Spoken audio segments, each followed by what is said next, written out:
This is the Backbone One, a mobile gaming controller that snaps onto your phone and turns it into a handheld gaming device. It works across Android and iOS devices, but this particular version has been created in collaboration with Sony to give you a nice PlayStation 5 vibe when you're gaming on your phone. I've been using it for the past 3 months or so, and it's actually helped me put a dent into my back catalogue, but there are also some things that I really don't like about the Backbone One.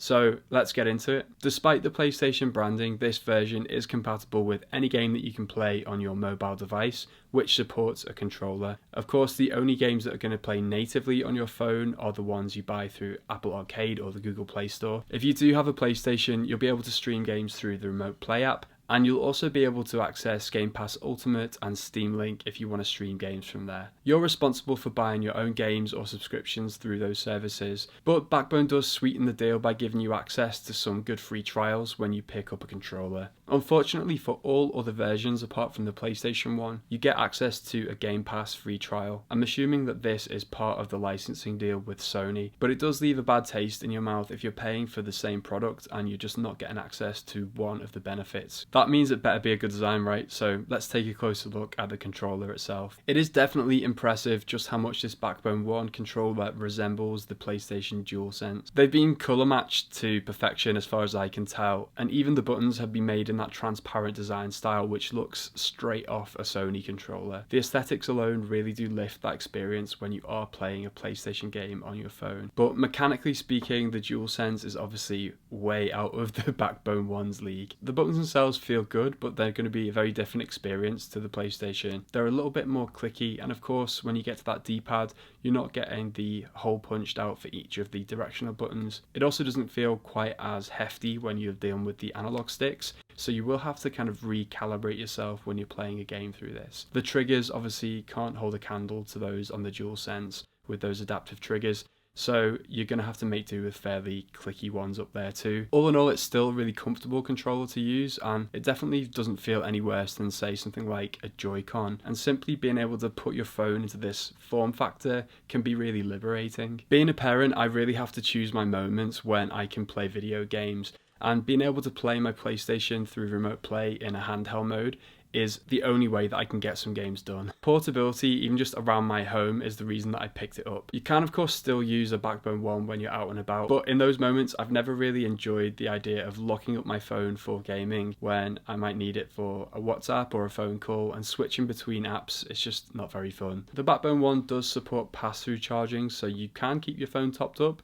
but if you're just relying on your phone's battery out and about, it's going to take a hit pretty quickly if you are gaming on something intensive. The other thing is that if you've got an iPhone 14 Pro or Pro Max, you're actually going to have to take it out of its case in order to be able to put it into the Backbone One, and that just doesn't feel like something I want to do when I'm out and about. The iPhone screen is actually amazing for some games because it's got beautiful colours and it's just really crisp and clear, but obviously if you try to play something like God of War on it, it's not going to be that great. Actually, the game that I've enjoyed the most playing on my phone has been Celeste, which is a 2D platformer. It's a game that I prefer playing on a handheld device rather than my TV, and so being able to play it on my phone, it's actually allowed me to complete the main story, which is a rare thing these days. Switching between all these different apps could get a bit annoying, which is why Backbone has its own app, which serves as a launchpad for all your different services. In terms of a hub for your games, it works really well and it's easy to navigate.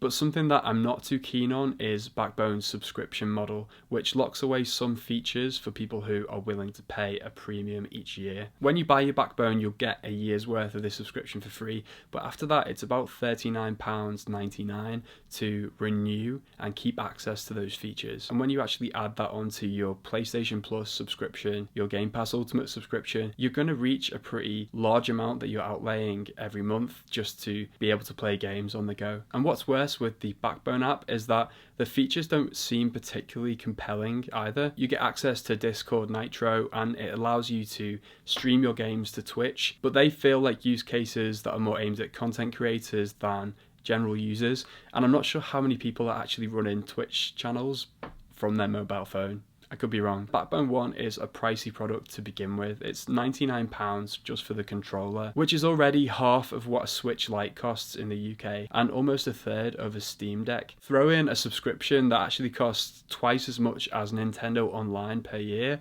and you've got a really pricey handheld, can only really stream games from different services. That's where it actually becomes really difficult to recommend the Backbone to most people. I think if you're in an edge case where you don't have an iPad, you really struggle to get access to a TV to complete your PlayStation or Xbox games, then by all means pick up a Backbone One controller and you'll actually have a great experience using it if you don't mind paying that amount of money. But for everyone else, I would say just pick up a dedicated handheld system or use a controller you've got lying around the house connected to your iPhone or iPad, just like I did in this video here.